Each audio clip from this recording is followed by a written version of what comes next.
අවසන් බලාපොරොත්තුව අවසන් බලකොටුව වූ පුතුකුඩරිප්පු සමස්ත ප්‍රදේශයේ බලය සිය අනසකටගත් යුද හමුදාව මෙවන විට වේලුපිල්ලේ ප්‍රභාකරන්ගේ එලිමහන් සිරකඳවුරේ බලහත්කාරයෙන් ගෙන සිටින අහිංසක ජනතාව ත්‍රස්තවාදීන්ගෙන් බේරා ගැනීමට සූදානම්ව සිටින්නේ. අවසන් සීමාවට පැමිණ සිටින යුද හමුදා බටපිරිස් වන්නි මානුෂීය ක්‍රියාන්විතයේ අවසන් අධියර ක්‍රියාත්මක කරන්නට උසස් චිත්ත ධෛර්යයකින් යුතුව සටන් පෙරමුණ තුල රැකවල්ලා සිටින ආකාරයයි මේ. කුරිරු ත්‍රස්තවාදයෙන් රට මුදා ගැනීමේ වන්නි ක්‍රියාන්විතය තුල පෙරලියක් ඇති කළ දිනය ලෙස ඊයේ දිනය සඳහන් කළ හැකියි.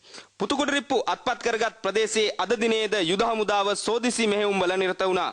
ප්‍රධාන පෙළේ ත්‍රස්ත නායකයෙකු වූ තීපන් පාවිච්චි කළ කැප් රථය හා ආරක්ෂක බටයන් ගමන්ගත් යතුරු පැදිද පස්වන විජයබා පාබල රෙජිමේන්තුවේ රණවිරුවන් අත්පත් කරගෙන තිබෙනවා. පුතුකුඩරිප්පු අවසන් බලකොටුවේ බලය අහිමි කරන්නට 53 වන සේනාංකය යටතේ 8 වන කාර්ය සේනාංකය ඉතා සැලසුම් සහගත යුද ක්‍රමෝපායන් ක්‍රියාත්මක කළේ. 53 වන සේනාංකාධිපති මේජර් ජෙනරාල් කමල් ගුණරත්නගේ නායකත්වයෙන් 8 වන කාර්ය සේනාංකාධිපති කර්නල් රවිප්‍රියගේ අධීක්ෂණයෙන් පුතුකුඩරිප්පු නැගෙනහිර ප්‍රදේශය හා නන්තිකඩල් කලපුවේ බටහිර සීමාවේ කොටි බල බිඳිමින් ඒ 35 ප්‍රධාන මාර්ගය ඇතුළු සැපයුම් මාර්ග අඩාල කිරීම තුළින් අද LTT සම්පූර්ණයෙන්ම යුදමය පරාජිත තත්වයක පසුවන්නේ. පුතුකුඩරිප්පු නැගෙනහිර සටන 681 වෙන බලසේනාධිපති ලුතිනන්ට් කර්නල් ලලන්ත ගමගේ සහ ගුවන් සංක්‍රමණික බලසේනාවේ මෙහෙයවීමෙන් ක්‍රියාත්මක වුණා. ඊයේ දිනේ LTTේ ප්‍රධාන පෙළේ සන්නද්ධ නායකයෙකු වූ තීපන් ඇතුළු ත්‍රස්ත නායකයන් සිව් දෙනෙකු මරණයට පත් වූ ස්ථානයයි මේ.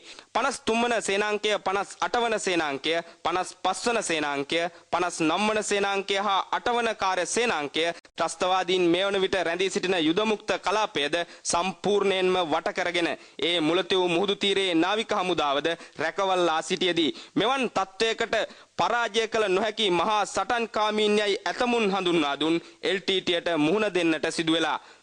සාමාන්‍ය ජනතාවට වෙන් කෙරුණු යුද මුක්ත කලාපයට පමණක් මේ වටත් LTT සීමා වී තිබෙන්නේ. මේ දර්ශනය වන්නේ යුද මුක්ත කලාපය.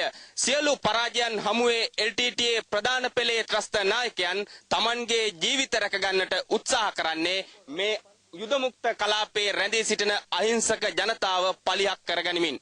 මේ අහිංසක ජනතාව ත්‍රස්තවාදීන්ගෙන් මුදා ගැනීමේ මෙහෙයුම්වලට අවසන් සීමාවට පැමිණ තිබෙන සියලු සේනාංක මෙවන විටත් සූදානමින් සිටින්නේ. ඒ අනුව ශ්‍රී ලාංකීය ජනතාවම අසරණ කළ ත්‍රස්තවාදය නිමාවීමේ බලාපොරොත්තුව තවත් කෙටි දිනකින් නොබෝ දිනකින් ඉටුවනු ඇති. චමිල් ආනන්ද, උපාලි සමරකෝන් සමගින් මම සුජිත් විතානපතිරණ පුතුකුඩරිප්පු ප්‍රදේශයේ සිට